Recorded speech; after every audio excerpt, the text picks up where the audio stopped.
राहुल गांधी के खिलाफ विशेषाधिकार हनन प्रस्ताव नहीं लाएगी मोदी सरकार। यह खबर आपके सामने है। यानी राहुल गांधी के संसद से बाहर करने के लिए बेताब दिख रही मोदी सरकार ने आखिरकार यू टर्न क्यों लिया। अब सवाल यह है कि क्या यू टर्न या सुलह का यह कदम है। राहुल गांधी के खिलाफ अब विशेषाधिकार हनन प्रस्ताव नहीं लाने के पीछे की रणनीति क्या है। क्या राहुल गांधी के उस भाषण से बीजेपी इतना डर गई क्योंकि एक तरफ यह फैसले की खबर आती है और दूसरी तरफ निशिकांत दुबे जैसे बीजेपी के सांसद जो कहते हैं राहुल गांधी की संसद की सदस्यता खत्म कर दी जाए, राहुल गांधी को पूरी जिंदगी भर चुनाव लड़ने पर रोक लगा दी जाए। वही निशिकांत दुबे बीजेपी के विवादित सांसद ये राहुल गांधी के खिलाफ मोशन लेकर आने की तैयारी कर रहे थे। खबर आ रही थी और उनका कहना यह है कि राहुल गांधी की सदस्यता को खत्म कर दिया जाए। और अब देखिए राहुल गांधी ने जो बुधवार को भाषण दिया और उस भाषण के बाद हरदीप पुरी निकलकर सामने आते हैं और हरदीप पुरी एक प्रेस कॉन्फ्रेंस करते हैं और उसी प्रेस कॉन्फ्रेंस में हरदीप पुरी जो कि मोदी सरकार में मंत्री हैं वो कबूल करते हैं, स्वीकार करते हैं कि हां मैं 3 से 4 बार एप्स्टीन से मिला हूं, जेफरी एप्स्टीन से मेरी मुलाकात हुई और 3 से 4 बार मुलाकात का जिक्र कर रहे हैं, खुद स्वीकार कर रहे हैं, लेकिन झूठ बोला। झूठ हरदीप पुरी ने एक बात बोली। क्यों? क्योंकि अब वो जो तथ्य हैं वो सामने आ रहे हैं, रिकॉर्ड्स सामने आ रहे हैं। उनके हिसाब से जो 30 मिलियन फाइल्स थी 8 बार कम से कम जिक्र है हरदीप पुरी का कि हरदीप पुरी वो जेफरी एप्स्टीन से मिले थे। अब सवाल क्या है? सवाल यह है कि बीजेपी की यह रणनीति के पीछे वजह क्या है। एक तरफ राहुल गांधी की सदस्यता खत्म करने पर बीजेपी तुली हुई है, खत्म करने पर आमादा है। बीजेपी चाहती है राहुल गांधी के चुनाव लड़ने पर रोक लग जाए क्योंकि उन्होंने जेफरी एप्स्टीन का नाम ले लिया सदन के अंदर। समझिएगा चल क्या रहा है, और बिना जानकारी के नाम लिया। यही कहा जा रहा है ना कि बिना सबूतों के आधार पर नाम लिया। लेकिन सवाल यह है कि आपका मंत्री खुलेआम अगर झूठ बोल रहा है, जेफरी एप्स्टीन से अपने रिश्तों को अगर छिपा रहे हैं, तो फिर सवाल यह है कि क्या आपके अंदर इतनी हिम्मत है कि आप अपने मंत्री का इस्तीफा ले पाए। यानी ऐसा लगता है कि बुधवार को राहुल गांधी ने जो भाषण दिया उसने भारतीय जनता पार्टी को अंदर तक हिला दिया। बहुत घबराई हुई दिखाई दे रही है बीजेपी, बिफरी हुई। अब उसे समझ में नहीं आ रहा कि आखिरकार इसका जवाब दे तो दे कैसे। और इसी बीच यह खबर आती है संसदीय कार्य मंत्री किरण रिजिजू जो कल तक कह रहे थे कि राहुल गांधी के खिलाफ विशेषाधिकार हनन का नोटिस लेकर आएंगे, वही सरकार अपने कदम पीछे खींच लेती है। क्यों? इसके पीछे 2 वजह हो सकती है। पहली वजह जो बड़ी बात है, हरदीप पुरी जिस तरह से आए सामने, जिस तरह से उन्होंने प्रेस कॉन्फ्रेंस की, जो बातें उन्होंने कही, और दूसरा किरण रिजिजू जो कल तक कह रहे थे कि हम संसदीय कार्य मंत्री जो हैं, जो कह रहे थे कि राहुल गांधी के खिलाफ प्रिविलेज मोशन लेकर आएंगे। यानी कैसे राहुल गांधी की सदस्यता को खारिज किया जाए, सस्पेंड किया जाए राहुल गांधी को, इसके लिए सरकार पूरी तैयारी कर रही थी। क्यों? समझिएगा। नारवाड़े साहब वाला मामला तो आपको याद है, जनरल नारवाड़े वाला। किताब लेकर राहुल गांधी आए थे और उसके बाद पुलिस ने एक केस दर्ज किया। देखिए पुलिस ने केस दर्ज किया, एफआईआर। किताब जो छपी नहीं वो लोगों के पास कैसे पहुंच गई। नोटिस भेजा गया पेंगुइन को। पेंगुइन बेचारा करता तो करता क्या, क्योंकि इंडिया में धंधा करना है, तो उसने भी लिख दिया कि किताब ना छपी है और ना ही किताब का कोई विवरण हुआ है। जबकि पुराने पोस्ट चीख चीख कर गवाही दे रहे थे। ट्विटर के पुराने पोस्ट, पेंगुइन के पोस्ट, नारवाड़े साहब के खुद पोस्ट बता रहे थे कि किताब प्री बुक हो रही थी। कई लोगों का कहना था कि भाई किताब स्टोर्स के अंदर मिल रही थी, और जाहिर सी बात है कि अगर नहीं मिल रही थी तो राहुल गांधी के हाथ में वो किताब के पन्ने कहां से आए, वो किताब कहां से आई। तो वो निशाना राहुल गांधी पर जो था, नारवाड़े की किताब के बहाने एफआईआर दर्ज की जाए, केस चलाया जाए राहुल गांधी पर और राहुल गांधी के खिलाफ कोई कार्रवाई की जाए। और उसी बीच राहुल गांधी संसद के भीतर एप्स्टीन फाइल का नाम ले लेते हैं। प्रिविलेज मोशन लाने की बात की जा रही थी राहुल गांधी के खिलाफ, विशेष अधिकार हनन जिसे आप और हम जानते हैं। अब यह क्या होता है प्रिविलेज मोशन, जल्दी से मैं आपको बता देता हूं। दरअसल ये जो विशेषाधिकार हनन का जो प्रस्ताव होता है संसद के अंदर, जब आप कोई बात कहते हैं, यानी कि मेंबर ऑफ पार्लियामेंट जो सांसद है उसको एक प्रिविलेज होता है। जैसे संसद में कही गई किसी भी बात के खिलाफ कोर्ट में कोई केस नहीं कर सकता, एफआईआर नहीं कर सकता, वरना एक याद करिए पिछली सरकार में एक मुस्लिम सांसद को बीजेपी के एक सांसद ने संसद के भीतर कितना कुछ कहा गया, आराम से मामला कोर्ट में जा सकता था, लेकिन यह प्रिविलेज होता है कि आप संसद के अंदर जो बोलते हैं उसमें आप पर कोई एफआईआर दर्ज नहीं हो सकती, बस रिकॉर्ड से हटा दिया जाएगा, उस शब्दों को काट दिया जाएगा। यही एक तरीका होता है कि भाई कार्रवाई से उस शब्दों को हटा दिया जाए, यही प्रिविलेज होता है। कुल मिलाकर मैं कम शब्दों में आपको समझा रहा हूं, यानी कि इस तरह से समझिए कि जो लीडर ऑफ ऑपोजिशन यानी कि राहुल गांधी ने जो बातें बोली सदन के भीतर बोली, जैसे मंत्रियों के पास भी वो प्रिविलेज होता है, एलओपी के पास भी होता है। अब जब राहुल गांधी ने सीधे सीधे सरकार के ऊपर आरोप लगा दिए, सरकार को घेर लिया और सरकार देश बेच रही है ट्रेड डील के नाम पर, यह तक बात बोल दी, और फिर नाम लिया एप्स्टीन फाइल का, और जब अंबानी का नाम लिया तो उनको रोका गया, कहा गया कि भाई जो संसद का सदस्य नहीं है आप उसका नाम नहीं ले सकते।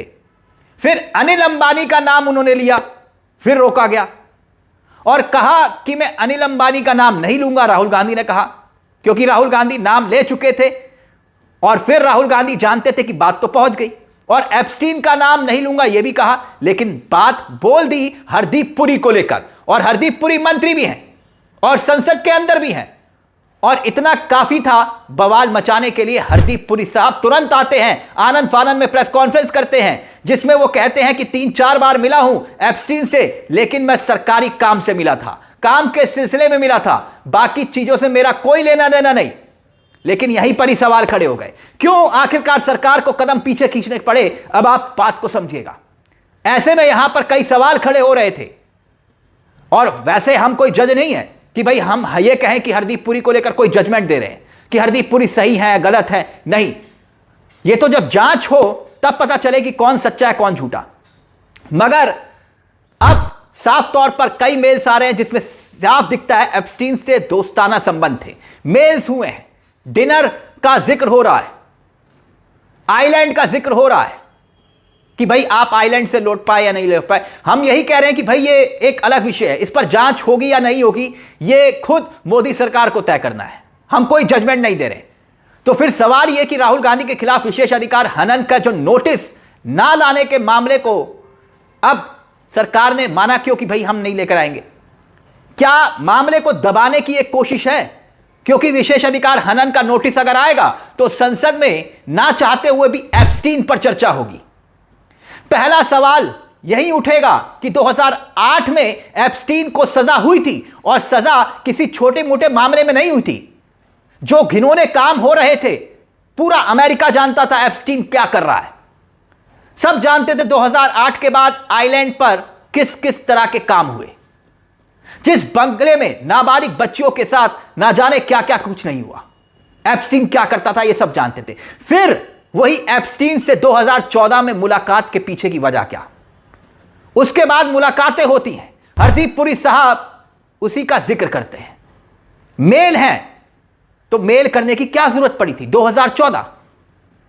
एक सवाल यह उठता है, और दूसरा सवाल यह कि मान लीजिए कि अगर यही आरोप होता, बावजूद वो अमेरिका का कोई विदेश मंत्री होता, फॉरेन मिनिस्टर होता, फॉरेन सेक्रेटरी होता, ऐसे पद पर होता जो सरकारी पद पर रहते हुए आपका उससे मिलना जरूरी होता, यानी हरदीप पुरी को अगर कोई अमेरिका में ऐसे पद पर था उसको मिलना जरूरी था। तो सवाल यहां पर यह कि एप्स्टीन के पास ऐसा कौन सा प्रोटोकॉल था, ऐसा कौन सा प्रोटोकॉल था? वो तो कोई और धंधा करता था। ऐसे में एप्स्टीन से मिलने के पीछे की वजह क्या थी? कोई वो सरकारी पद पर तो था नहीं, कोई उसके पास प्रोटोकॉल तो था नहीं। यानी हरदीप पुरी कहते हैं कि उनका जो बॉस था, जो सफाई हरदीप पुरी ने दी, जो उनका बॉस था उसका एप्स्टीन से रिलेशन था, और हरदीप पुरी एप्स्टीन से मिल रहे थे, लगातार मेल हो रहे थे, मेल पर जवाब दिए जा रहे थे, माय फ्रेंड लिखा जा रहा था, और इतना ही नहीं उनके कहने पर वीजा दिलवा रहे थे, वीजा। और इन सब के बावजूद हरदीप पुरी कहते हैं कि मेरा कोई लेना देना नहीं। दुनिया में इस्तीफे हो रहे हैं, मगर अब सवाल यह नहीं उठता है, क्योंकि 2014 से पहले कभी नैतिकता हुआ करती थी, लेकिन अब नैतिकता को खूंटे पर टांग दिया है।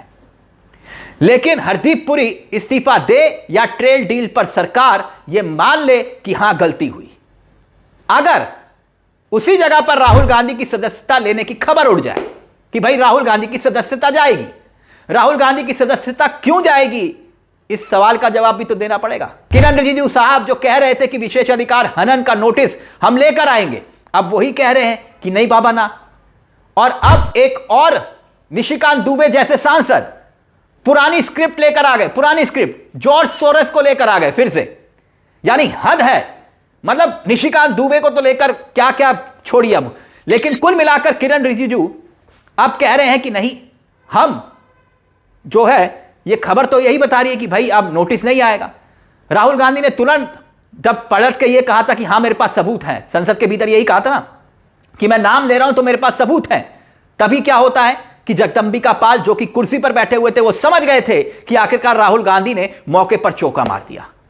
राहुल गांधी अगर तथ्य सबूत रखेंगे तो फिर और दिक्कत हो जाएगी, इसलिए जगदंबिका पाल ने कहा कि नहीं, आप मुझे एड्रेस करिए, कौन सदन में क्या बोल रहा है छोड़ दीजिए, मुझे एड्रेस करिए, और मैंने आपको बोला नहीं कि आप सबूत रखिए।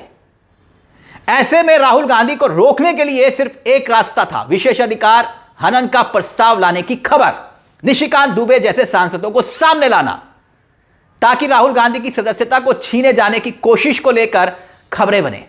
सदस्यता छीनी गई, पहले भी छीनी गई, पहली बार तो है नहीं, राहुल गांधी की सदस्यता छीनी गई थी और कोर्ट में जाकर सदस्यता राहुल गांधी लेकर आए थे, और फिर से सदस्यता छीने जाने की खबरें आती हैं। और वैसे भी मोदी सरकार के दौरान आपने देखा होगा कि मोदी राज में महुआ मोहतरा तक उनकी मेंबरशिप तक छीन ली गई, राहुल गांधी की पहले भी छीन ली गई सदस्यता, और आज तक तो ऐसा हुआ नहीं कि प्रिविलेज मोशन के बाद किसी भी मेंबरशिप छीन ली जाए, लेकिन नियम के तहत छीनी जा सकती है।